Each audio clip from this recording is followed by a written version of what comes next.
Colorado is booming, brimming with amazing people, programs, and ideas. Like this one, we're proud to say we have the first autonomous shuttle on a public road, linking a train station to a bus station. We're the first, and autonomous means driverless. This is driving by itself right now. It's huge for public transit. We'll take a look at some of our great happenings, from smart cities to cooking with soul to yoga with adorable kittens. You gotta stick around for that. Come on this edition of Connected Colorado.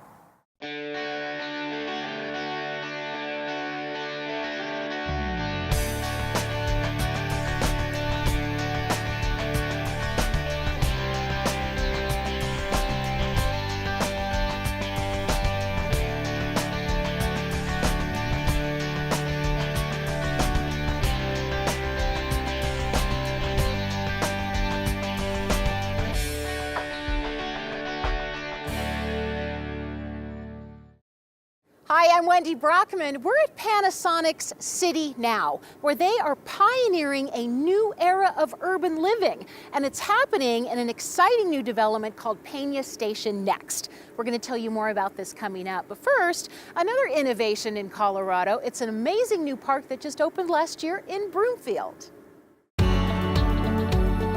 McKay Lambertson Park and Open Lands is an incredible site right next to McKay Lake, and we have a nature play area. And what you see behind me are all these amazing nature play structures. Right now I'm in the Beaver Dam, and you can go inside this dam and climb around. How do you think? What the city of Broomfield has had really the courage and the vision to do is to give kids the opportunity to have unstructured play with natural materials, to feel rocks and logs and really engage with natural materials. And I think that's just super important. So this is one of the cool things we built, was this climbing net. You can be able to climb up here, come on to the big old raptor's nest. The view up here is amazing. There are quite a number of features that are not just ADA accessible, but are inclusive. And here we are at the Flatirons, and we even built a lower incline Flatiron with a rope where someone in a wheelchair could still wheel themselves up and summit this Flatiron and continue on the trail, so they can be an active participant in nature play too. An important part of the design out here was to provide amenities for folks who are mobility impaired and intellectually impaired. So adaptive recreation was a key part of the design.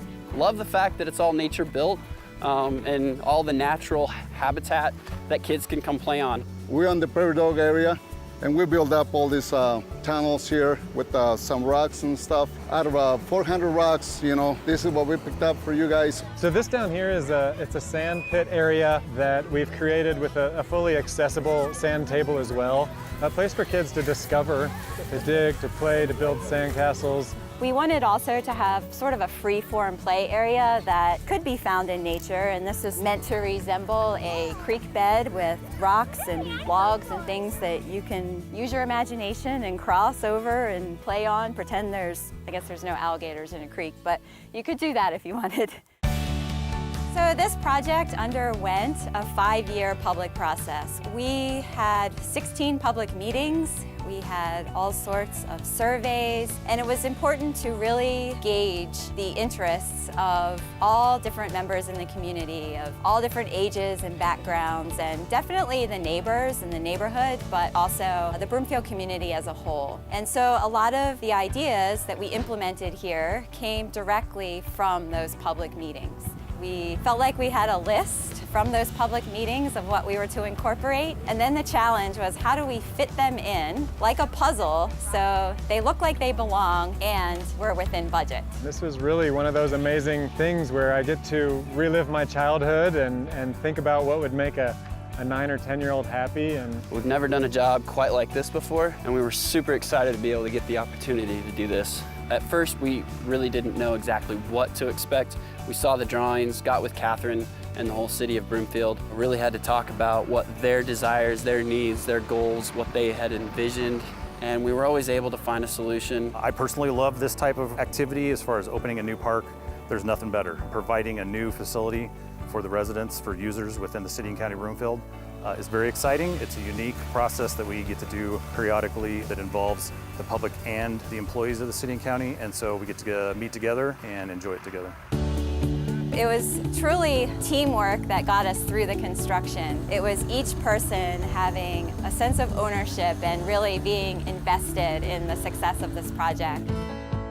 Well, we are at the Broomfield Bike Park, also known as the McKay Bike Park. It's the first bike park in Broomfield. A place like this is important for the community because it always brings forward the new generation to bikes. It gives all the people around here a chance to go out and get some exercise, get some fresh air and away from the TVs and the video games. It's a great place. Boys, we don't live very far, but every time we come by, super busy, great turnout, and a lot of fun, a lot of good times for the kids. So to have something local to Broomfield that we can come around and tool around on the bikes, only taking a few minutes to get here is great. Because it's fun to just hang out, maybe you can meet some friends here, and it's just nice to come here and just hang out. It's kind of like really fun because if you fall, it doesn't hurt that much because you fall on soft dirt. Welcome to this beautiful natural area. Broomfield's vision was to make the outdoors and natural living accessible to all, to educate, inspire, and delight.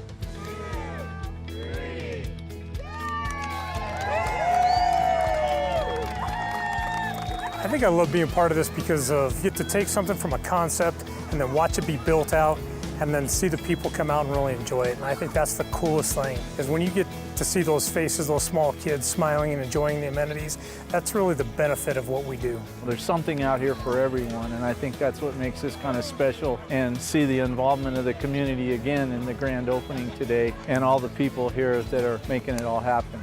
This place, super proud to be able to be a part of. The ability to be able to drive around here in the future, knowing that I helped build this. I think this is going to be a great attraction for the Broomfield community.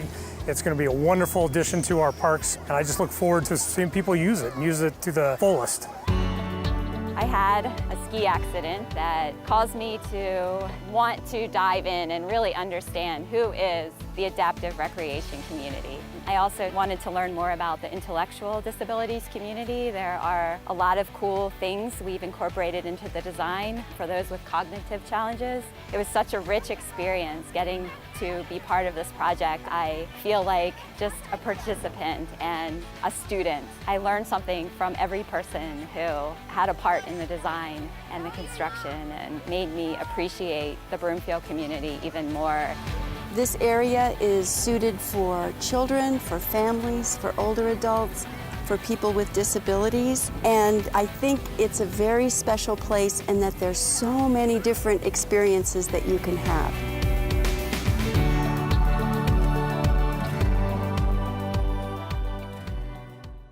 That is fun for the family. Now to a smart, sustainable, connected community. Joining me from Panasonic is Scott Ingolstadt. Hi, thanks for having us. Hi, Wendy. Well, welcome to Panasonic. What is the concept of City Now? So City Now is our division that's working to help cities adopt technology that's available today that can propel them into the future and using technology to provide better services and solve big problems to be better communities. So where are we now? Where are we standing? So right now we're standing in our Network Operations Center here at our City Now headquarters. This is where we work with our clients to co-develop solutions that help solve problems and meet objectives that they're trying to solve. Traffic specifically? So yeah, that's one example, is we're working with the Colorado Department of Transportation right now to solve the problems of efficient traffic flow and, more importantly, make our roads safer. And through this collaborative partnership, we're connecting vehicles so that they're sharing data between themselves about what's happening on the road and what other drivers are doing, with infrastructure that's also sharing information about road conditions or construction, hazards, so that we can be safer and more efficient drivers. So vehicles are talking to each other? Infrastructure is talking to vehicles, and vehicles are talking to infrastructure, and vehicles are talking to each other. Wow. So tell us about Peña Station next. Penn Station Next is the development where we happen to be located.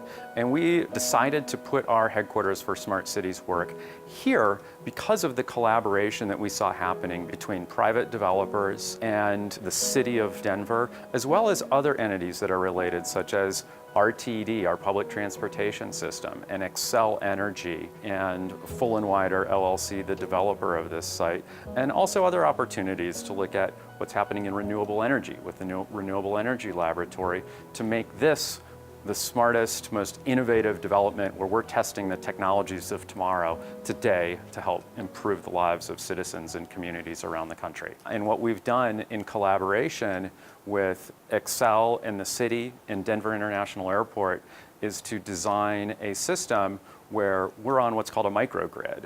So we can actually flip a switch and go off the grid here if we chose to, and be backed up entirely by battery generation and solar power. And so this is a concept that is gaining a lot of traction these days, and we think is really going to revolutionize how power is supplied and how we're able to become more and more dependent on renewable energy. And you're pioneering all of that right here in this space. It's exciting. So tell me about the autonomous vehicle. I got to ride in it. That's actually the first time I've ever been in an electric car.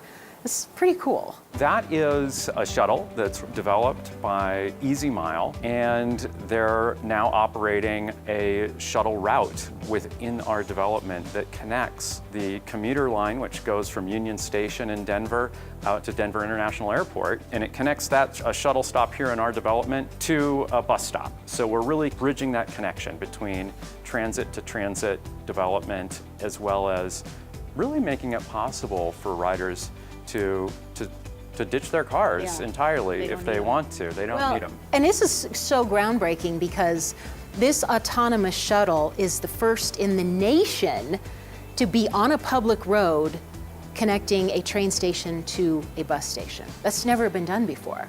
That's right. And so we're really hoping that we learn a lot about how does this work on real streets, in a real environment, connecting a real bus stop to a real train stop, and then how do we make that, proliferate that even more in Denver and beyond, quite frankly.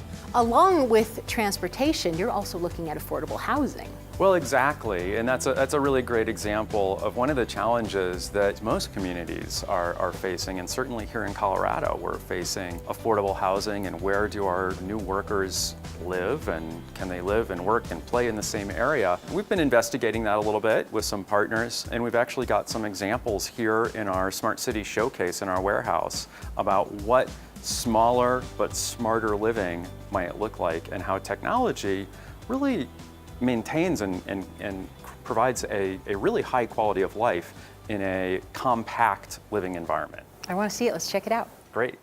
Here we are. This is 320 square feet, and it is blowing my mind how much storage and the features that are built into this tiny little space. But there's no bed. Actually, a lot of the features that you see when you first come in here have a dual purpose, the bed being one of them. So, oh, hi, bed. Your couch is now a bed. your couch is now a bed. And you fold it up when you're done. Absolutely. So what is the takeaway when it comes to smart cities? The takeaway is that people are really the key ingredient. And bringing a broad set of stakeholders who are vested in communities are really the people who can solve the problems. Then we can figure out the technology. Scott, thank you to you. Thank you to Panasonic for having us here. And it's just exciting to see what the future is going to hold. Appreciate it. Thanks so much for coming out. If all this new technology has you wanting to unplug a bit, yoga is a great option. And Denver has a yoga class with a twist, a furry twist.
playmate.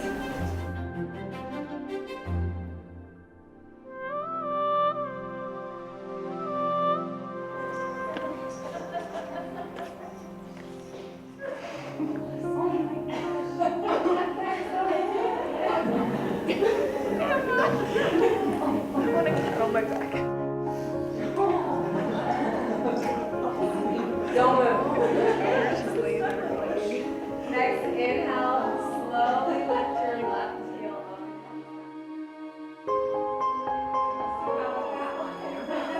Stay where you are.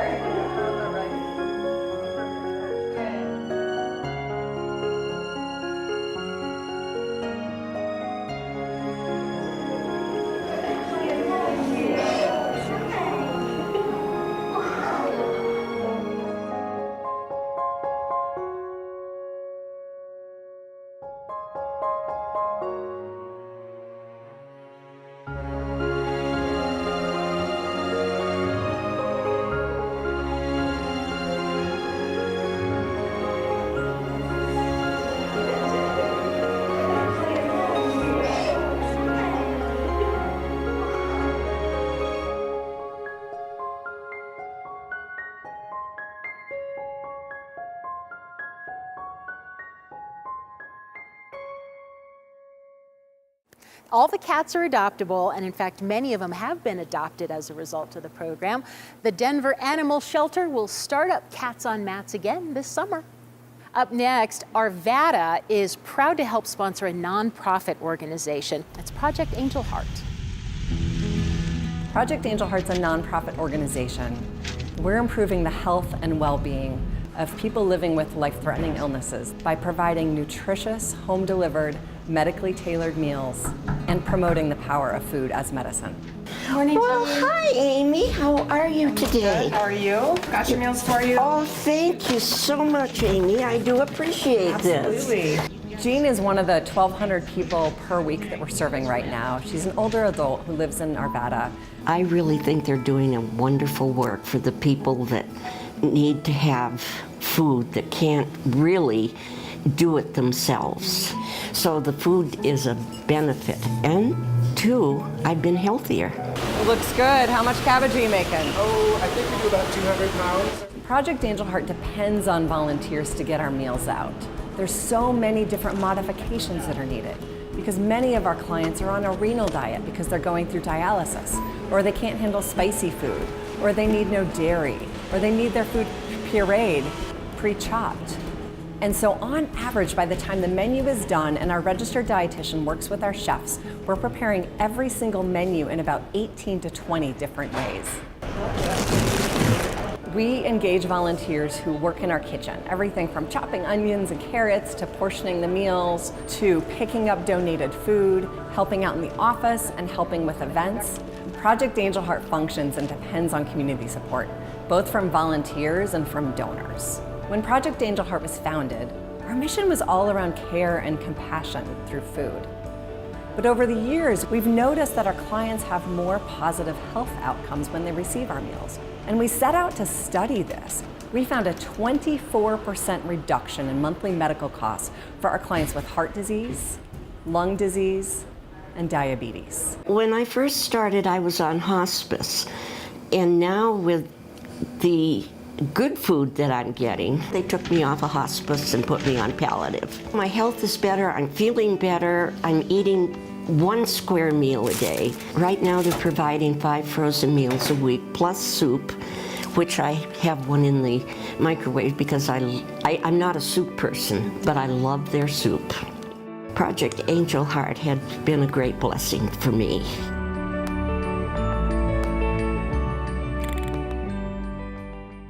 What a great program. All right, we're back in the micro unit to show you some more features. Check out the closet. You know how in a walk-in closet you have that wasted space in the center? This maximizes. You can access everything you need right at your fingertips. So smart. Well, if all this new technology has you overwhelmed, maybe you need some comfort food, something that tastes like home with a little bit of soul. Check out this restaurant in Aurora. There's a building on East Colfax in Laredo that draws you in. The smooth sounds of Vince Wiggins' fingers dancing on a flute. People would stop and they say, is this a nightclub? Is this a little house party? What's going on?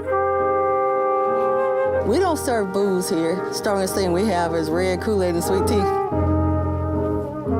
That clock in the corner, those pictures on the wall. I am from the country, from Alabama, and this is how I grew up with eclectic things. We had a jelly jar that became one of our drinking glasses after we cleaned it. That's just how we grew up. And the food.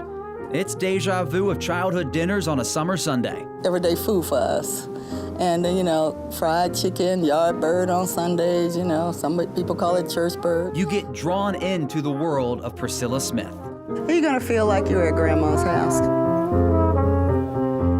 Then we're gonna put a little pepper on here. We make it from scratch. So this is not instant food. We live in an instant society now. Everybody wants it now. It's not opening up cans of greens or popping up pre-made chicken.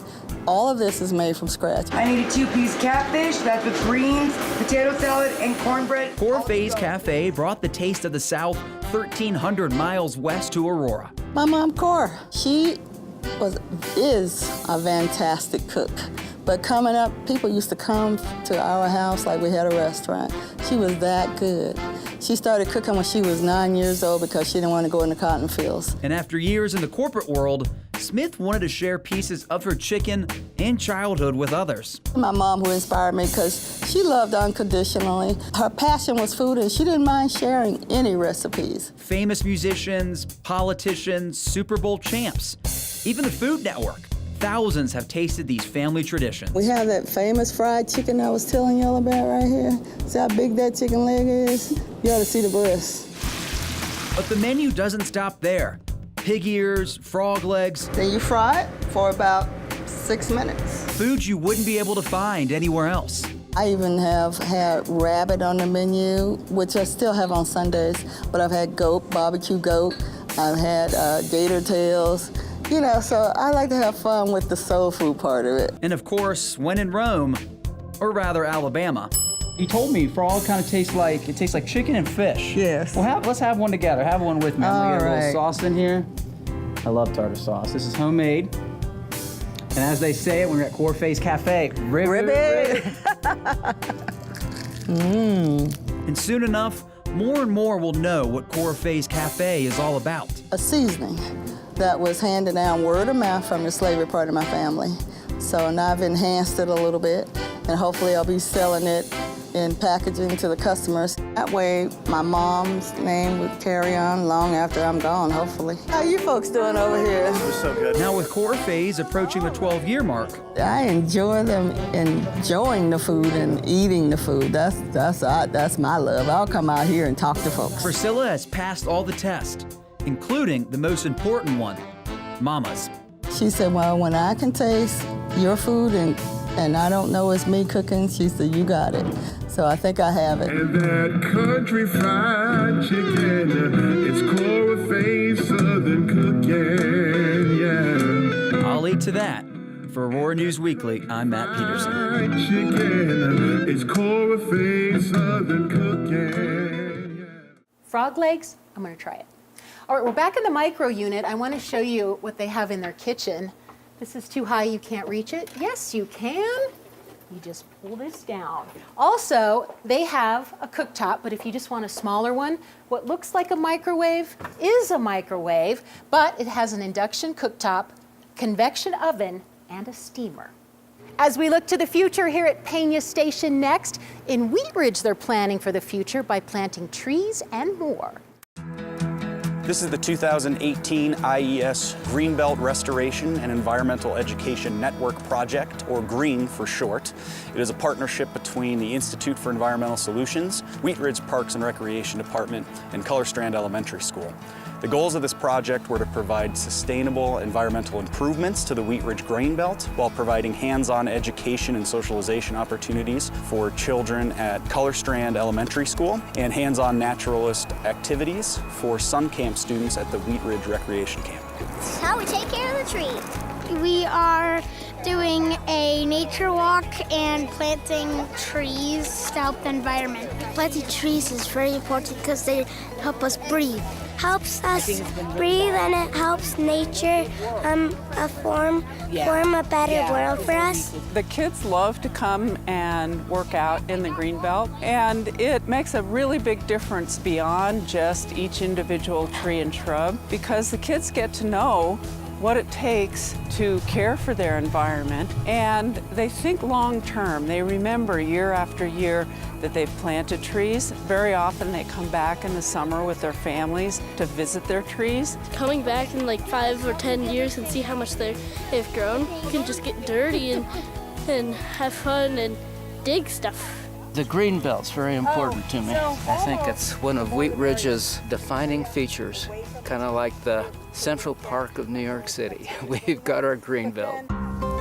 The 2018 Green Project is the third year of the project. The first year, the 2016, happened about halfway down the trail. The 2017 plantings happened near the Kipling entrance. For the last spring, the 2018 project, we kind of filled in some sites towards the western end of the trail. And overall, the project has planted over 700 new shrubs, grasses, flowers, and tree species in the Greenbelt. And between the Color Strand kids and students and the Sun Camp kids and their counselors, there's been well over 2,000 hours of work put in by children from the Wheat Ridge area. So it's really been a wonderful project over the last 3 years. To help out the planet, because the planet's kind of getting trashed by people like littering and chopping down trees to make paper and different things. It's very challenging. It's a great activity. It could inspire us to do this more. This is so important because it gives the kids an opportunity to be outside, to have a hands-on environmental education, and science is best learned hands-on. I just love the excitement and knowing that what we're doing today is going to be helping tomorrow. We received grant funding from the City of Wheat Ridge outside agency contribution. We have received a grant from Patagonia Denver, and this year we received a new grant from the Community First Foundation that supports community improvement in Jefferson County. We're very grateful to our sponsors.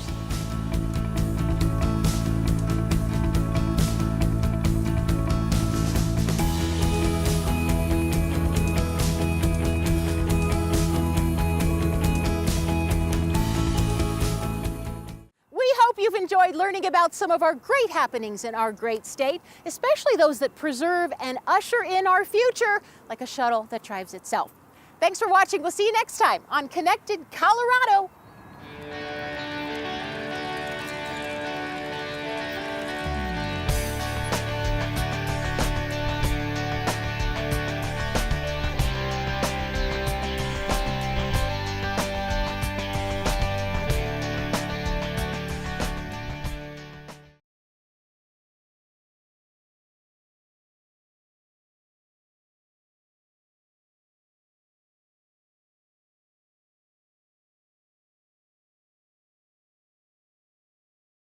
You know, there's a lot going on in our state. Smart cities, new parks, cooking for a cause, even yoga with cute kittens.